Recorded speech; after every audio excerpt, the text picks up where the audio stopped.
শুধুমাত্র এই দোয়াটি একবার পড়েন, আল্লাহ তাআলা আপনার 90 বছরের গুনাহ মাফ করে দেবেন ইনশাআল্লাহ। আপনার 90 বছরের গুনাহ মাফ হয়ে যাবে শুধুমাত্র এই দোয়াটি যদি একবার পড়তে পারেন। আপনার ভাগ্য খুলে যাবে, রিজিকে বরকত আসবে, মনের ন্যাক আশা পূরণ হবে, আল্লাহ আপনার সব দোয়া কবুল করে দিবেন। সুবহানাল্লাহি ওয়া বিহামদি। এত ফজিলত, এই দোয়াটা আপনারা শেয়ার করে দিবেন। এই যুবকেরা, আমল না করেও সওয়াব পাবা। তোমার একটি শেয়ারে, একটা বাটনে প্রেস করে তুমি সওয়াব পেয়ে যাবা। কারণ তুমি আমল না করো, অন্য কেউ যদি তোমার শেয়ারের বদৌলতে আমল করে সওয়াব তুমি পেয়ে যাবা। নবীজির হাদিস।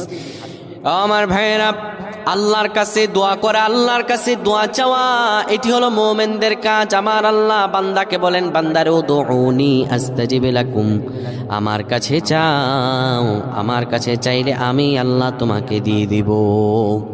কেউ যদি একবারে দোয়াটি পড়তে পারে, দোয়াটি হলো রব্বি ইন্নী যালামতু নাফসি ফাগফিরলি।